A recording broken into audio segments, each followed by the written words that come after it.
Ok, ek het nou al die video's gekyk. Skus, hallo.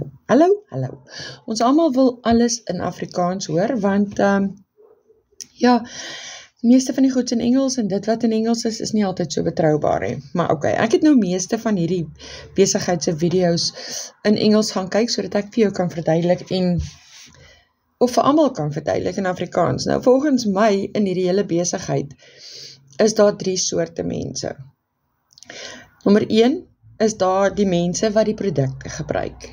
Baie goeie produkte, 70% afslag teenoor al die ander.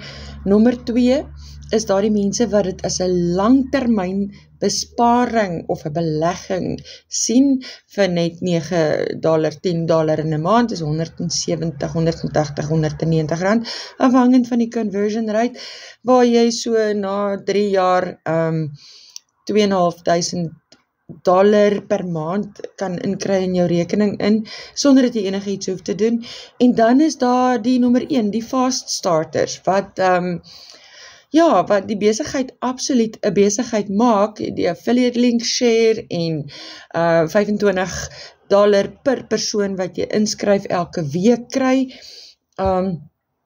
Dis nou behalwe al die bonusse en die beleggingsgeldjies en al die goedertjies. So, in hierdie besigheid is daar 3 verskillende mense.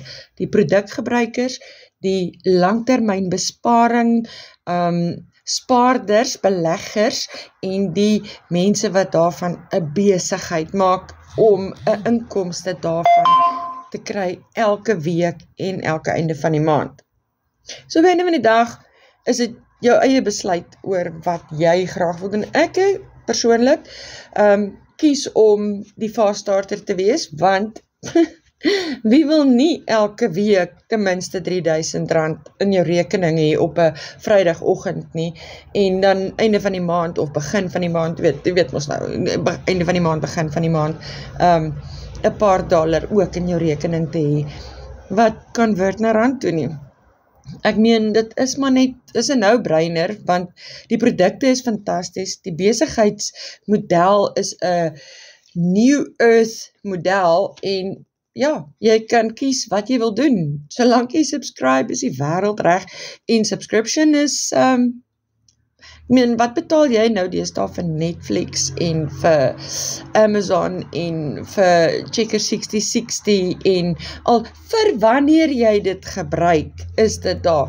Kom ons praat even van versekering. Ek meen, dis vir wanneer jy dood is eendag, en dan weet jy nie eers altyd of dit gaan uitbetaal soos dit moet uitbetaal nie.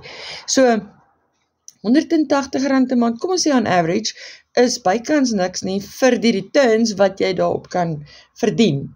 So vir my is hierdie besigheid 'n no-brainer, maar kyk na die video wat ek vir jou aanstuur, of jy kan hom, ek kan hom vir jou aanstuur.